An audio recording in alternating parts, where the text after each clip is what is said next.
welcome everybody to Illuminate, Navigate, Radiate, a journey of emotional resilience. I'm your host, Brandon, and we're back on another Friday with our body talk conversation and series all about mental health and body image and just a lot of factors that go into that. So as always, Annabelle is going to be joining us for this series. So Annabelle is here today. How you doing today, Annabelle? Hello, I'm good. How are you? I'm good as well. You know, thankful to have you on and for us to be working with each other to try to get this done just because behind the scenes we've had some complications. This is the third time we're shooting this Yeah. episode. And we are hoping that everything flows and works well and uploads Hope. today after this one. So yeah, so just jumping into that conversation surrounding body image and mental health. Um, we're going into the social media aspects of it today, and how that impacts our own image of ourselves and the way we view ourselves. What are your thoughts, just kind of off the top of your head, about that impact that media and social media has on the way we view ourselves? Mainly physically. Well, it's massive. It's a massive impact, and the impact like happens from not just social media. It happens from movies. It happens from ads that you see on outside. It happens from books. And it starts from us like the youngest age that you can possibly imagine. As soon as you start actually understanding a little bit more, like how the world works, that or even yourself, that's when it like occurs, and it can happen at a young age, which is such detrimental to your own like self-confidence and growing up as a child and in school and in middle school and stuff. It's horrible to go through that. Yeah, no, and I agree. There's so much pressure on that. Even at an early age, and like you just said, it's how we start viewing ourselves. And once we start to understand that, then we start to feel that, right? We start using those comparisons. We start comparing ourselves to other people. We start comparing ourselves to what we're seeing. Even if I think we do it, even if we don't fully understand it, and fully understand the implications of it or what that's going to end up doing to our mentality. Um, so even at those young ages, you look at different toys that kids play with, right? Barbie or GI Joe, and they're just perfect images of men and women. And then you look at some of the movies that we watch as kids, and the cartoons, and the features, the princesses, the superheroes, or whatever it may be. There's all these different images already of what we're supposed to look like, or what successful happy people look like. Yeah, um and exactly. thinking, yeah. Sorry, and yeah. you know Continue, continue. and yeah, thinking of like one of those examples. I got a 4 and a 2-year-old, so watching all these kid movies again, I'm starting to see them again and like realize it now that I'm older and have had some of these conversations. But like the biggest example that comes to mind is The Incredibles, right? And you look at the four main characters of the family, and the mom is like the exaggerated hourglass body shape. The dad's a big broad shoulders and tiny little waist. The daughter even is just like super scrawny and skinny, and then the boy is short and stocky. And it's like all those images portrayed into one movie. So even those kid shows, I think it starts planting in our head a little bit early, even if it's not meant to, and even if we fully don't understand that we're already getting those concepts of body image in our head. Yeah, exactly what you said. How when we're younger, you don't realize these things when you're doing it to yourself, and you start to notice this trends of what you said, cartoons and books and toys and stuff, and you start noticing these trends, and you like from my like my own personal like experience, seeing like Barbie dolls with blonde hair, cartoons, watching cartoons with like super skinny girls, small waist, big butt, hourglass figure, all of that, blonde, long, like straight hair. And growing up in Russia, obviously, I would always compare myself because I don't look like the average, Russian, I guess you can say, with blonde. I don't have blonde hair, blue eyes, and my hair is super curly as well. So I completely didn't fit in, and I felt like I didn't fit in when I would go visit my family. I felt like I didn't fit in. I felt like I wasn't. Imagine at the age of what, like 8 years old, you're already like looking and thinking that, oh, I don't look like the average girl. I don't think I belong here. I don't know if I don't think I necessarily felt the self-image part back then, especially because what I said earlier, you're so young, you don't even realize these things. But obviously, the older I got, the more I realized that, oh, like this is what I was doing. I was comparing myself to these toys, to these cartoons that are not real people, that are very unrealistic to achieve, and they're not attainable.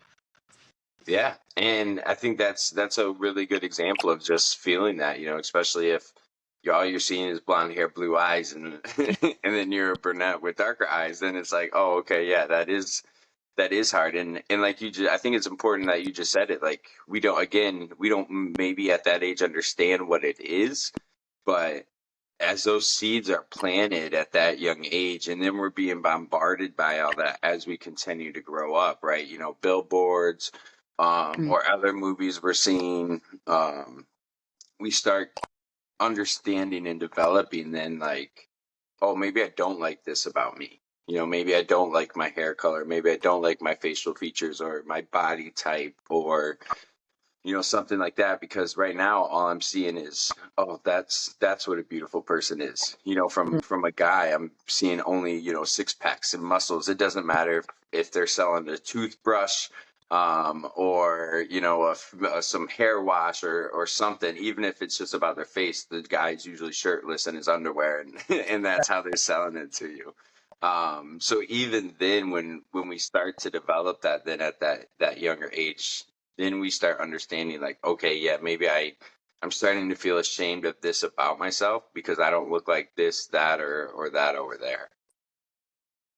Yeah, and the sad thing about this is that, like, comparison it's in our nature, it's in human nature. So we will always compare ourselves to others, whether it be self-image or even like work wise, career wise, money wise. We're always going to compare ourselves, and from a young age, that, like, it develops from you not understanding, and it develops into further what you said, how, like, back in the day it was books, like kids shows, toys. Now it's movies, billboards, social media, influencers, celebrities, and it's always going to be there. And the point of all of this is to be able to actually understand that you don't need to look like, it's hard for people to understand that just because the majority says this doesn't mean that you should follow this. And that's what's, like, quite sad to think that, me at the age of 13, 14, thinking that I wasn't good enough because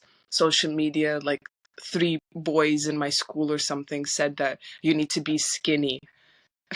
It's sad. I mean, I'm laughing at it now, but it's really sad. Back then, like, I was very insecure of my body. I like, for the longest time, for like a solid 3, 4 years, I wouldn't wear a bikini. I would literally go swimming in a t-shirt and shorts. Like, all of the pictures that I have of vacation back then, I was always in a t-shirt and a shorts, like male swimming trunks. Yeah, and I think that's a really good point. Like you said, we can kind of laugh about some of those things now, but at that age, it is really sad. It is sad that we have to, going on vacation, right?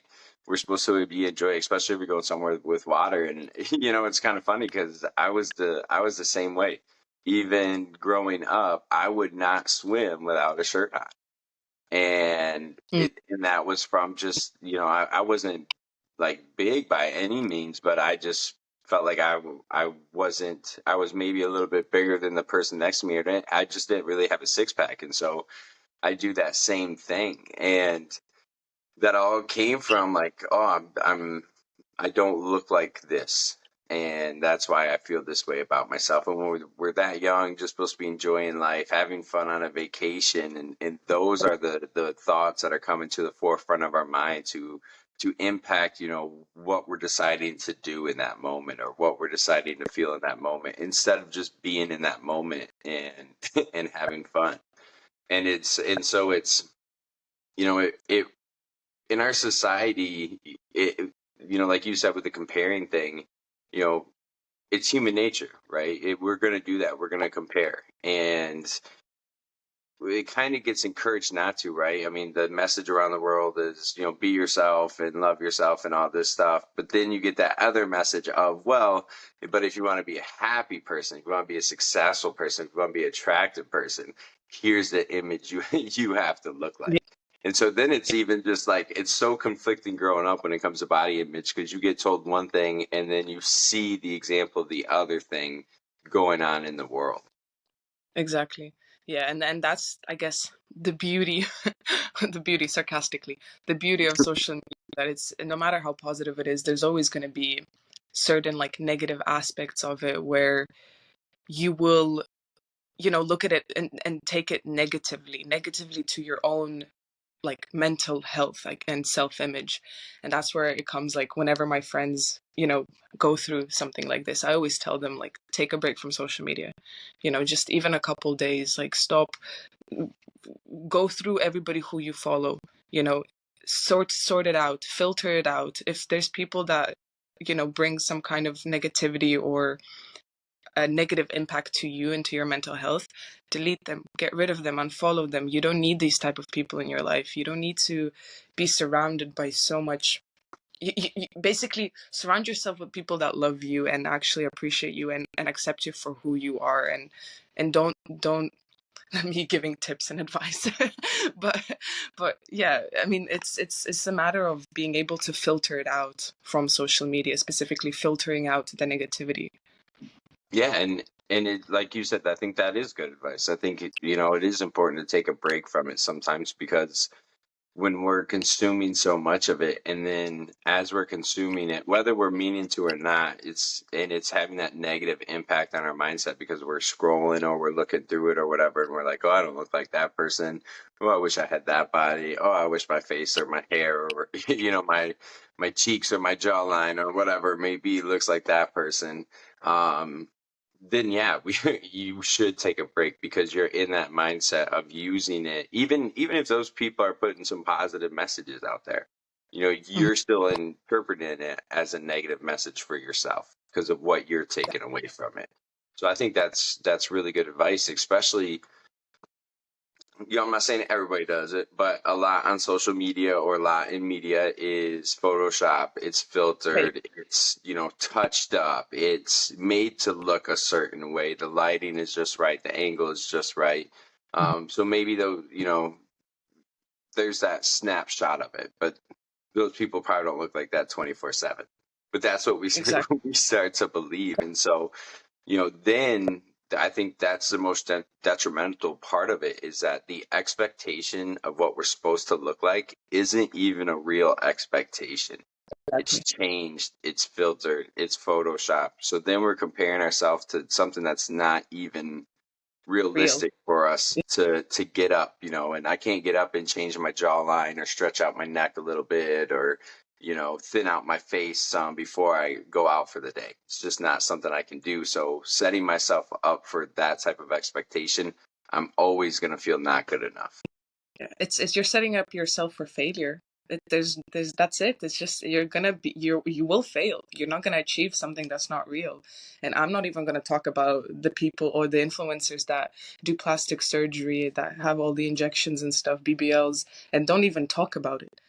I deny it, and it's clearly that there's been work done. And then you see the comments, and some women, not even the younger generation, but some adult women, they're like, oh, I started the gym because of you, like I want to look like you and stuff. And she clearly has her body done. And it's like things like this, it's what you said, it's unrealistic. You're literally setting up yourself for failure. You're not going to achieve something naturally that somebody got because of a surgery and paid lots of money for it. Obviously, if you want it, go ahead, go for it. But also speaking about like plastic surgery, it's it's become so normal, and I'm not against it. I'm not saying that I'm against it, but I am against it when it becomes excessive, when it becomes something, when it's not coming from your own like self or your own peace of mind, because you actually really want to change this, you actually really, you're very insecure about this.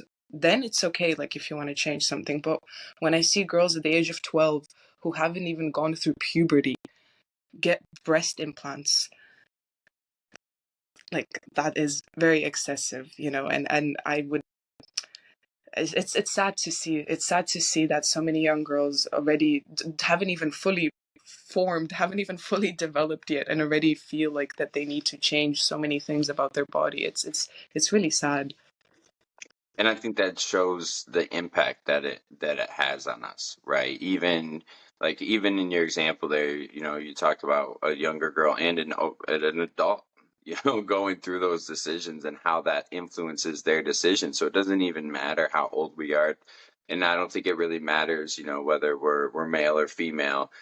Those pressures are there, and then when we're so young, or we're so willing to, you know, harm ourselves or change ourselves in an extreme way, or just let it dictate how we feel about ourselves so much, it takes away from the true meaning of who we are. It takes away from our inner self. It takes away from the special things that we bring to life, and it makes us focus on only like this, which is ever changing and getting older, and you know, all the different aspects of just life, right? And so I think that shows that it has such a huge impact on the way we feel about ourselves, and it's something that we know we need to constantly monitor because of how big that impact can be and how bad that comparison can affect us.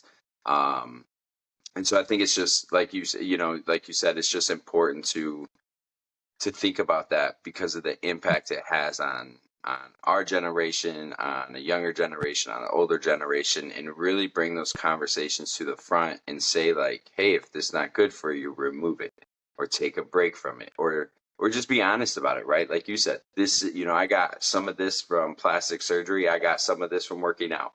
And just being more honest and open with people to say like, you know, this is what it is, Yeah, that I'm showing off or I'm selling, and you know, do what you need to do in order to be healthy for you. yeah, no, definitely, definitely. And just going back to like the whole social media thing, like comparing, it's oh, sorry, I've lost train of thought. Wait. I lost train. um yeah, basically like comparing yourself to something that's unrealistic, it's not going to get you anywhere. And it's, you need to like not necessarily monitor, but have a think about it and actually realize how this impacts your life, like because it does. And you don't even, you might not even realize how this impacts your normal every day to day life, the way that you pick your outfits, the way that you do your makeup, the way that you, just the people that you even surround yourself with. It's like little things like this. You kind of need to be mindful for your own peace of mind, I feel like. Yeah, because it's going to impact the way we present ourselves, or the choices we make, and everything. And then not only that, but the way social media, you know, has come into the, you know, how we view people in life. You know, you had mentioned that on one of the other times we tried recording this, but you know, just how that has altered and changed our perception of when we see people in real Mm. life too, and we're looking for those certain standards or those things we see on social media, and then we're making those assumptions, or we're judging those people right away based off that, and then maybe our respect level for them goes up or goes down, but the images that we're putting up against them to look at is those social media images. So then it really starts to translate into our own life and how we make those decisions, and how we translate that in the way we carry ourselves and the way we treat other people. Um, and so it plays a role in so many different facets of our life that if we don't like really work at it, and really like think about it and become okay with ourselves, it's Hmm. only going to get worse and worse. And you see examples of that happening, like the extreme plastic surgery, or people self-harming or anything like that, because of they don't feel like they're attractive enough. They don't feel like they're beautiful enough. And for somebody to feel like that is just so damaging to your mental health and to your well-being, that it's something that has to constantly be worked on and thought about. Yeah, exactly. And like what you said, I really like what you said about how the way like you treat others. That is so true, because the way you treat others is the way you treat yourself. So whenever I see somebody who's like mean to others or rude, you can tell that they're clearly unhappy themselves. And that's also such an important thing, because of self-image comes to play with this as well, because then you start thinking of others like, oh, mm, instead of looking at the value and the people that they are and what they can bring to your life, you start looking at how they look, how they dress, what body shape they are, if they're pretty. And it's sad when you start thinking about this, because you're speaking, if you like, let's say you befriend someone, you're not befriending them because of how they look. You don't become best friends with them because of their face structure or their body or how flat.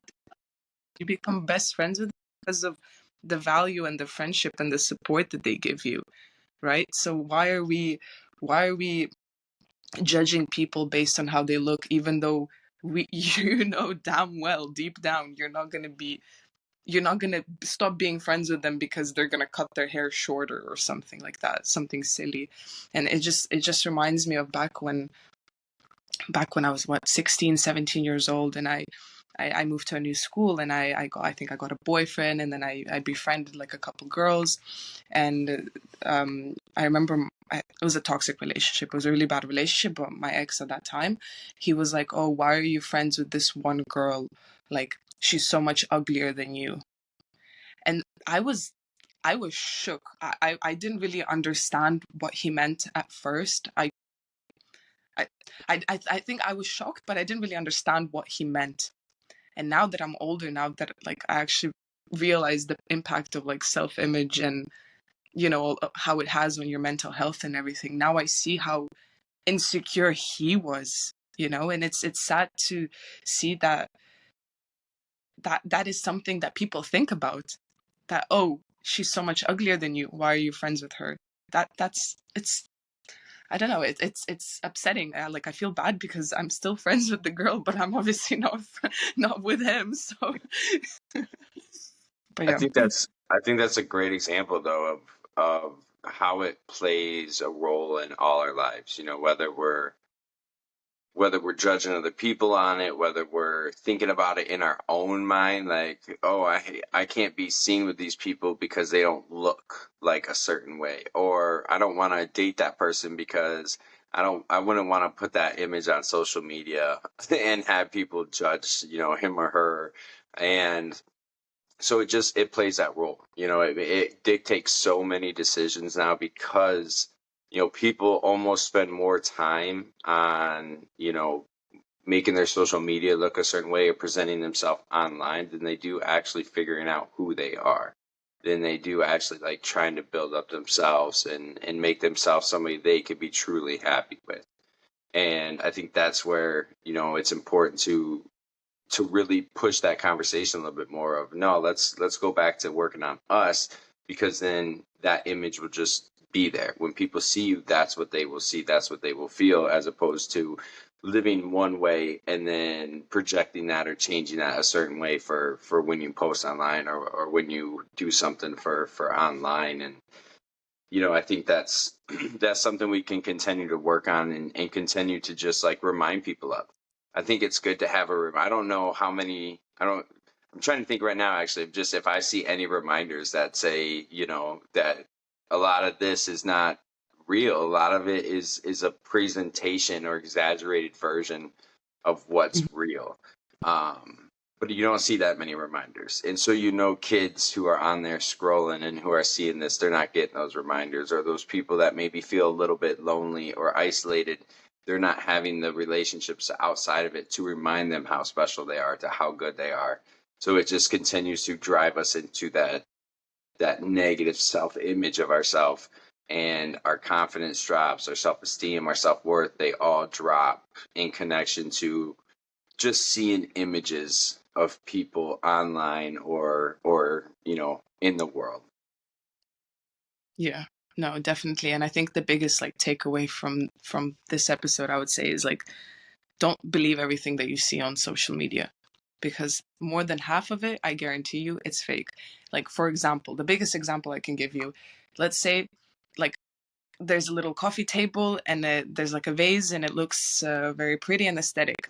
The further back you go, the more you see that there's like a table with like trash on the table, like the couches are all messed up. So like things like this, you need to keep that in mind. Like, it's not real.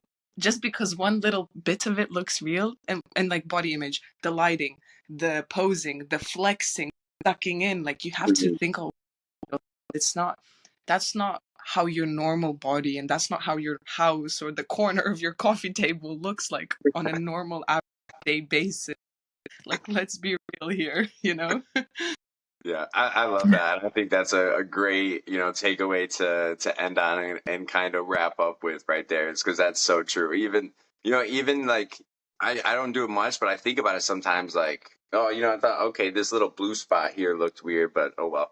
But it's just like that's just a thought in my head because like I'm thinking, okay, well things gotta look perfect, and then I'm like, oh no, they don't. I mean, this is Yeah, this exactly. is me. I'm not changing anything. I'm not trying to make everything look pretty around me. So it is what it is. And what is perfect? What is the Right. definition of perfect? We Right. don't, there is a definition of perfect. So that scale of perfect is, it's never ending, you know. There's no limit to it, so why Exactly.